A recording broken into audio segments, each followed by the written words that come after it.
મિત્રો, કચ્છનું નામ સાંભળતા જ આપણી નજર સામે સફેદ રણ અને પ્રવાસનની ઝાકઝમાળ આવી જાય છે.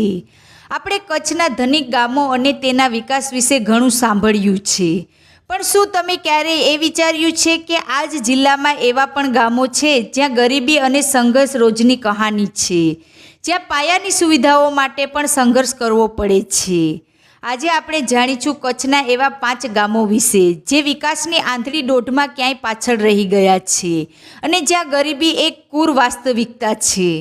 માનગઢ, રાપર તાલુકો. મિત્રો, આપણું પહેલું ગામ છે રાપર તાલુકાનું માનગઢ. વાગડ વિસ્તારના આ ગામમાં પાયાની સુવિધાઓનો અભાવ સ્પષ્ટપણે દેખાય છે. અહીંના લોકો મુખ્યત્વે પશુપાલન અને ખેતી પર આધારિત છે, પરંતુ અનિયમિત વરસાદ અને ખારી જમીનને કારણે ખેતીમાં મર્યાદિત આવક છે. ગરીબી અને રોજગારીના અભાવે અહીંના અનેક પરિવારો વર્ષના મોટાભાગના સમય માટે સ્થળાંતર કરવા મજબૂર બને છે. શિક્ષણ અને આરોગ્યની સુવિધાઓ પણ અહીં નહિવત છે. રાજણસર, ભચાઉ તાલુકો. મિત્રો, બીજું ગામ છે ભચાઉ તાલુકાનું રાજણસર. આ ગામ પણ ગરીબી અને પછાતપણોનો સામનો કરી રહ્યું છે. અહીં પાણીની અછત એ સૌથી મોટી સમસ્યા છે. પીવા માટે અને ખેતી માટે પાણી મેળવવું એ એક મોટો પડકાર છે. આર્થિક રીતે નબળા આ ગામમાં રોજગારીની તકો ખૂબ જ ઓછી છે. શિક્ષણ અને આરોગ્યની સુવિધાનો અભાવ હોવાથી લોકોનું જીવન ધોરણ ખૂબ જ નીચું છે. મોહાદીવાડ, લખપત તાલુકો. મિત્રો, હવે ચાલો લખપત તાલુકાના મોહાદીવાડ તરફ.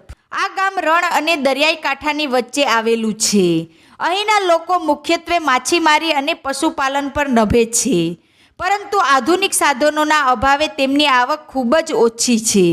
ગરીબી, શિક્ષણનો અભાવ અને પાયાની સુવિધાઓની અછતને કારણે અહીંના લોકોનું જીવન ખૂબ જ મુશ્કેલ છે. આશીરાવાડ અને જખોબંદર. મિત્રો, ચોથું ગામ છે અબડાસા તાલુકાનું આશીરાવાડ અને જખોબંદર.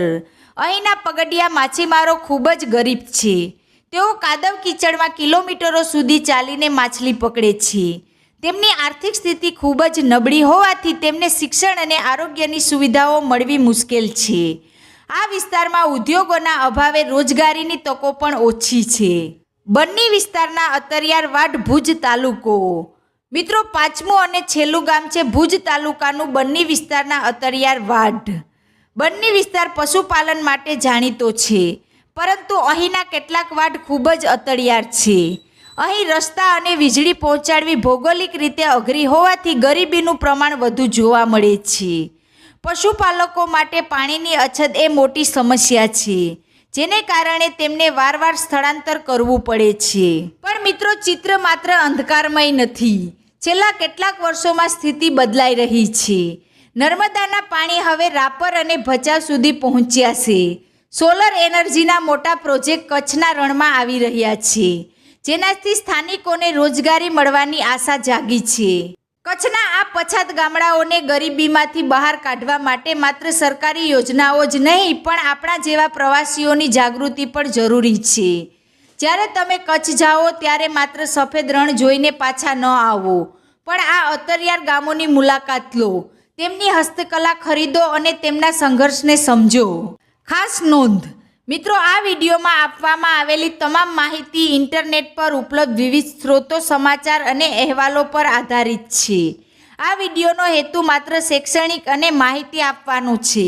કોઈ વ્યક્તિ, સમુદાય કે વિસ્તારની લાગણી દુભાવવાનો કે તેને નીચો દેખાડવાનો નથી. કચ્છના વિકાસ કાર્યો સતત ચાલુ છે અને સમય જતાં આ આંકડા કે પરિસ્થિતિમાં ફેરફાર હોઈ શકે છે. દર્શકોને વિનંતી છે કે કોઈ પણ નિર્ણય લેતા પહેલાં સત્તાવાર માહિતીની ચકાસણી કરી લેવી.